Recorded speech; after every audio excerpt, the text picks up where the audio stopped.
Without, the night was cold and wet, but in the small parlor of Laburnum Villa, the blinds were drawn and the fire burned brightly.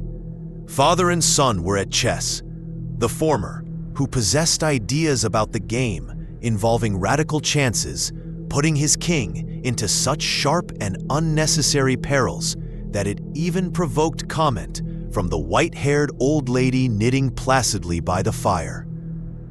"Hark at the wind," said Mr. White, who, having seen a fatal mistake after it was too late, was amiably desirous of preventing his son from seeing it.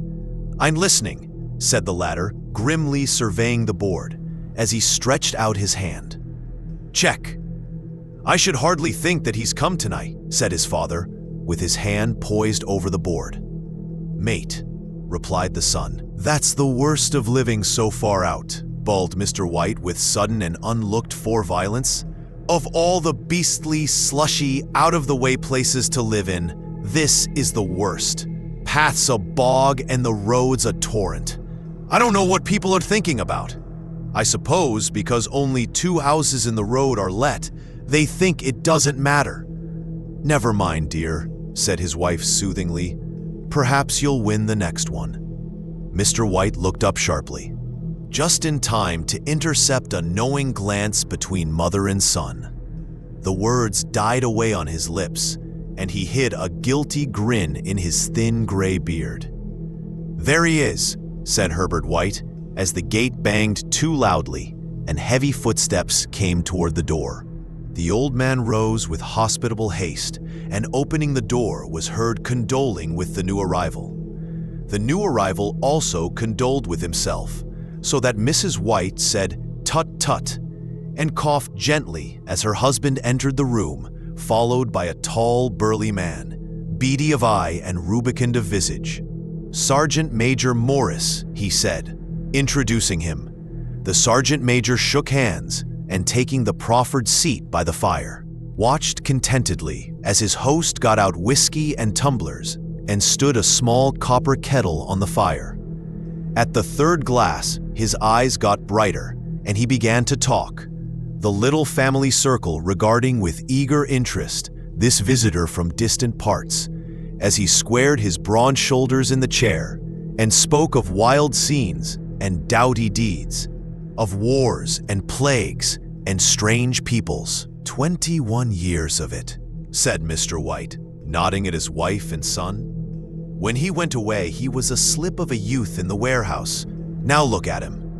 He don't look to have taken much harm," said Mrs. White politely. "I'd like to go to India myself," said the old man, "just to look around a bit, you know." "Better where you are," said the sergeant major, shaking his head. He put down the empty glass and, sighing softly, shook it again. "I should like to see those old temples and fakirs and jugglers," said the old man. "What was that you started telling me the other day about a monkey's paw or something, Morris?" "Nothing," said the soldier hastily. "Leastways, nothing worth hearing." "Monkey's paw?" said Mrs. White curiously. "Well, it's just a bit of what you might call magic, perhaps," said the sergeant major, offhandedly. His 3 listeners leaned forward eagerly. The visitor absent-mindedly put his empty glass to his lips and then set it down again. His host filled it for him again. "To look at," said the sergeant major, fumbling in his pocket, "it's just an ordinary little paw, dried to a mummy." He took something out of his pocket and proffered it. Mrs. White drew back with a grimace, but her son, taking it, examined it curiously. "And what is there special about it?" inquired Mr. White as he took it from his son, and having examined it, placed it upon the table. "It had a spell put on it by an old fakir," said the sergeant major, "a very holy man. He wanted to show that fate ruled people's lives, and that those who interfered with it did so to their sorrow. He put a spell on it so that 3 separate men could each have 3 wishes from it. His manners were so impressive that his hearers were conscious that their light laughter had jarred somewhat." "Well, why don't you have 3, sir?" said Herbert White cleverly. The soldier regarded him the way that middle age is wont to regard presumptuous youth. "I have," he said quietly, and his blotchy face whitened.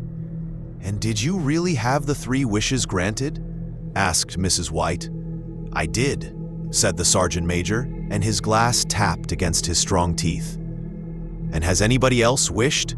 persisted the old lady. "The first man had his 3 wishes, yes," was the reply. "I don't know what the first 2 were, but the third was for death. That's how I got the paw." His tones were so grave that a hush fell upon the group. The soldier shook his head. "Fancy, I suppose," he said slowly. "I did have some idea of selling it, but I don't think I will. It has caused me enough mischief already. Besides, people won't buy. They think it's a fairy tale, some of them. And those who do think anything of it want to try it first and pay me afterward." "If you could have another 3 wishes," said the old man, eyeing him keenly, "would you have them?" "I don't know," said the other. "I don't know." He took the paw, and dangling it between his forefinger and thumb, suddenly threw it upon the fire. White, with a slight cry, stooped down and snatched it off. "Better let it burn," said the soldier solemnly. "If you don't want it, Morris," said the other, "give it to me." "I won't," said his friend doggedly. "I threw it on the fire. If you keep it, don't blame me for what happens. Pitch it on the fire, like a sensible man." The other shook his head and examined his possession closely. "How do you do it?" he inquired. "Hold it up in your right hand and wish aloud," said the sergeant major. "But I warn you of the consequences." "Sounds like the Arabian Nights," said Mrs. White, as she rose and began to set the supper. "Don't you think you might wish for 4 pairs of hands for me?" Her husband drew the talisman from his pocket, and all 3 burst into laughter as the sergeant major, with a look of alarm on his face, caught him by the arm. "If you must wish," he said gruffly, "wish for something sensible." Mr. White dropped it back in his pocket, and placing chairs, motioned his friend to the table. In the business of supper, the talisman was partly forgotten, and afterward the 3 sat listening in an enthralled fashion to a second installment of the soldier's adventures in India. "If the tale about the monkey's paw is not more truthful than those he has been telling us," said Herbert, as the door closed behind their guest, just in time to catch the last train, "we shan't make much out of it." "Did you give anything for it, Father?" inquired Mrs. White, regarding her husband closely. "A trifle," said he, coloring slightly. "He didn't want it, but I made him take it, and he pressed me again to throw it away." "Likely," said Herbert with pretended horror. "Why, we're going to be rich and famous and happy. Wish to be an emperor, Father, to begin with. Then you can't be henpecked." He darted around the table, pursued by the maligned Mrs. White armed with an antimacassar. Mr. White took the paw from his pocket and eyed it dubiously. "I don't know what to wish for, and that's a fact," he said slowly. "It seems to me I've got all I want." "If you only cleared the house, you'd be quite happy, wouldn't you?" said Herbert, with his hand on his shoulder. "Well, wish for 200 pounds then. That'll just do it." His father, smiling shamefacedly at his own credulity, held up the talisman, as his son, with a solemn face, somewhat marred by a wink at his mother, sat down and struck a few impressive chords. "I wish for 200 pounds, said the old man distinctly. A fine crash from the piano greeted his words, interrupted by a shuddering cry from the old man. His wife and son ran toward him. "It moved," he cried, with a glance of disgust at the object as it lay on the floor. "As I wished, it twisted in my hand like a snake." "Well, I don't see the money," said his son, as he picked it up and placed it on the table, "and I bet I never shall." "It must have been your fancy, Father," said his wife, regarding him anxiously. He shook his head. "Never mind, though. There's no harm done, but it gave me a shock all the same." they sat down by the fire again while the two men finished their pipes. Outside, the wind was higher than ever, and the old man started nervously at the sound of a door banging upstairs. A silence, unusual and depressing, settled on all three, which lasted until the old couple rose to retire for the rest of the night. "I expect you'll find the cash tied up in a big bag in the middle of your bed," said Herbert as he bade them good night, "and something horrible squatting on top of your wardrobe, watching you as you pocket your ill-gotten gains." He sat alone in the darkness, gazing at the dying fire and seeing faces in it. The last was so horrible and so simian that he gazed at it in amazement.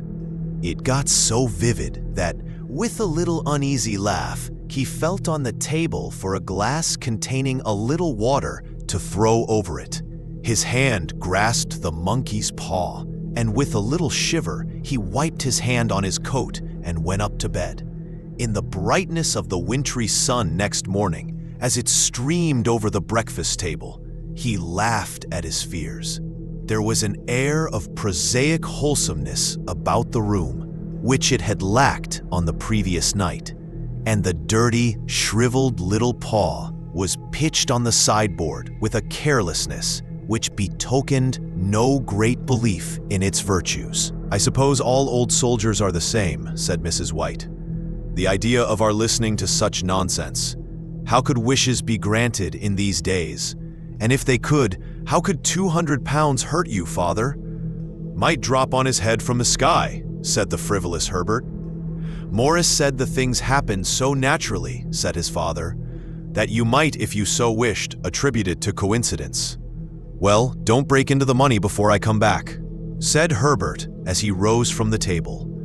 "I'm afraid it'll turn you into a mean, avaricious man, and we shall have to disown you. ... said Herbert as he rose from the table.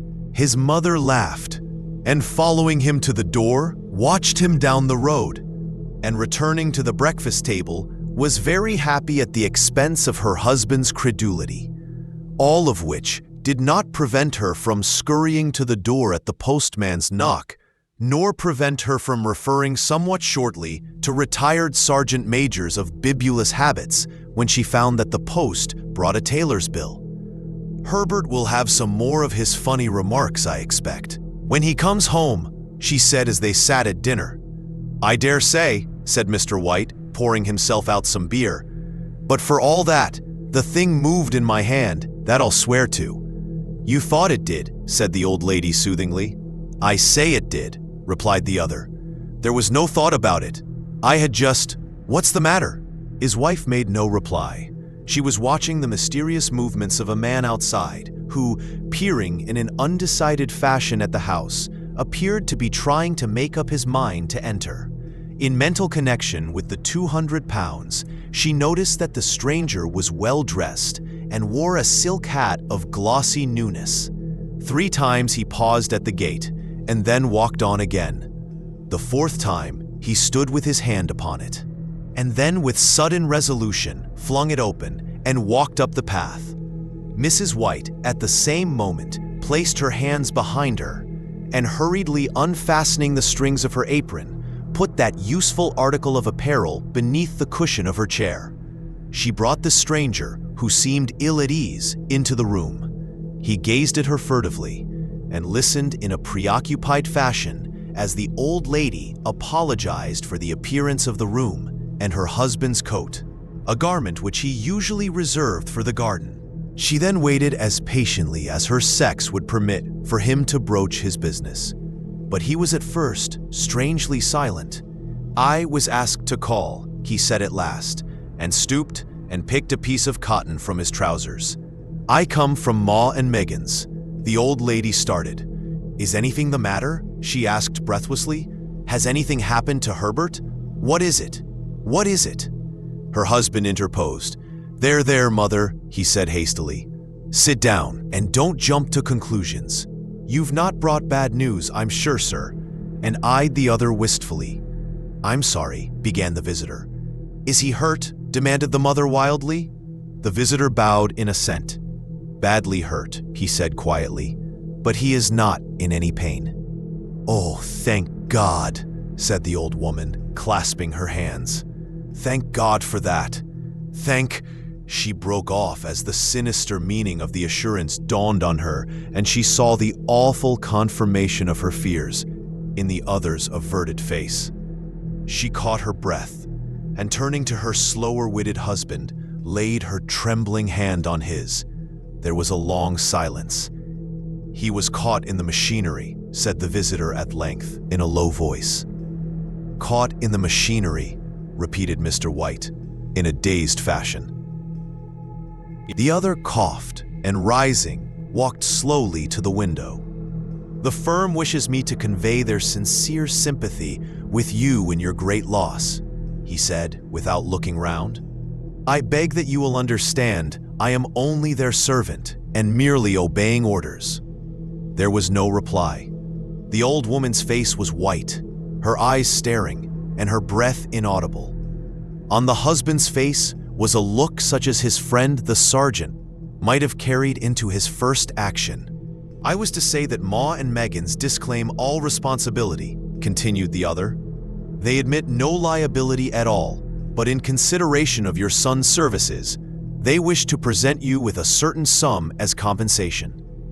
Mr. White dropped his wife's hand and, rising to his feet, gazed with a look of horror at his visitor. His dry lips shaped the words, "How much?" £200 was the answer. Unconscious of his wife's shriek, the old man smiled faintly, put out his hands like a sightless man, and dropped, a senseless heap, to the floor.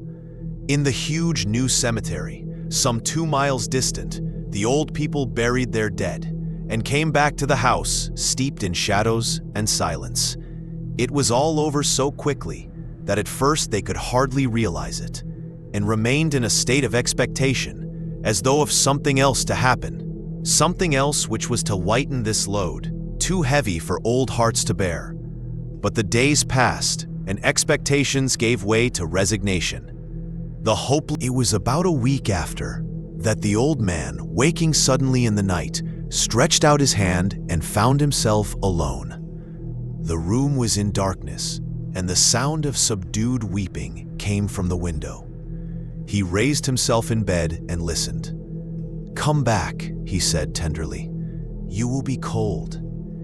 "It is colder for my son," said the old woman, and wept afresh. The sounds of her sobs died away on his ears. The bed was warm, and his eyes heavy with sleep. He dozed fitfully, and then slept until a sudden wild cry from his wife awoke him with a start. "The paw!" she cried wildly. "The monkey's paw!" He started up in alarm. Where is it? What's the matter?" She came stumbling across the room toward him. "I want it," she said quietly. "You've not destroyed it?" "It's in the parlor, on the bracket," he replied, marveling. "Why?" She cried and laughed together, and bending over, kissed his cheek. "I only just thought of it," she said hysterically. "Why didn't I think of it before? Why didn't you think of it?" "Think of what?" he questioned. "The other 2 wishes," she replied rapidly. "We've only had one." "Was not that enough?" he demanded fiercely. "No," she cried triumphantly. "We'll have one more. Go down and get it quickly."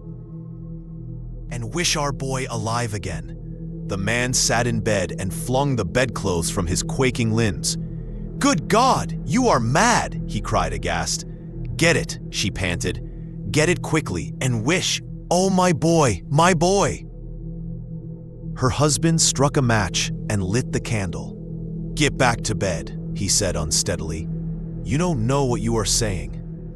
"We had the first wish granted," said the old woman feverishly. "Why not the second?" "A coincidence," stammered the old man. "Go get it and wish," cried his wife, quivering with excitement. The old man turned and regarded her, and his voice shook. "He has been dead 10 days. And besides, I would not tell you else, but I could only recognize him by his clothing. If he was too terrible for you to see then, how now?"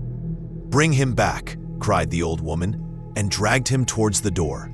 "Do you think I fear the child I have nursed?" He went down in the darkness and felt his way to the parlor and then to the mantelpiece. The talisman was in its place, and a horrible fear that the unspoken wish might bring his mutilated son before him ere he could escape from the room seized up on him, and he caught his breath as he found that he had lost the direction of the door. His brow cold with sweat, he felt his way round the table and groped along the wall until he found himself in the small passage with the unwholesome thing in his hand. Even his wife's face seemed changed as he entered the room. It was white and expectant, and to his fears seemed to have an unnatural look upon it. He was afraid of her. "Wish," she cried in a strong voice. "It is foolish and wicked," he faltered. "Wish," repeated his wife. He raised his hand. "I wish my son alive again." The talisman fell to the floor, and he regarded it fearfully. Then he sank trembling into a chair as the old woman, with burning eyes, walked to the window and raised the blind. He sat until he was chilled with the cold, glancing occasionally at the figure of the old woman peering through the window. The candle end, which had burned below the rim of the china candlestick, was throwing pulsating shadows on the ceiling and walls, until with a flicker larger than the rest, it expired. The old man, with an unspeakable sense of relief at the failure of the talisman, crept back to his bed, and a minute afterward, the old woman came silently and apathetically beside him.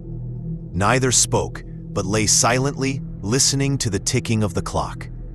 A stair creaked, and a squeaky mouse scurried noisily through the wall. The darkness was oppressive, and after lying for some time screwing up his courage, he took the box of matches and, striking one, went downstairs for a candle. At the foot of the stairs, the match went out, and he paused to strike another, and at the same moment, a knock came so quiet and stealthy as to be scarcely audible, sounded on the front door. The matches fell from his hand and spilled in the passage. He stood motionless, his breath suspended until the knock was repeated. Then he turned and fled swiftly back to his room and closed the door behind him. A third knock sounded through the house. "What's that?" cried the old woman, starting up. "A rat," said the old man in shaking tones. "A rat! It passed me on the stairs." His wife sat up in bed, listening. A loud knock resounded through the house. "It's Herbert!" She ran to the door, but her husband was before her, and catching her by the arm, held her tightly. "What are you going to do?" he whispered hoarsely. "It's my boy! It's Herbert!" she cried, struggling mechanically. "I forgot it was 2 miles away. What are you holding me for? Let go! I must open the door." "For God's sake, don't let it in," cried the old man, trembling. "You're afraid of your own son," she cried, struggling. "Let me go! I'm coming, Herbert, I'm coming!"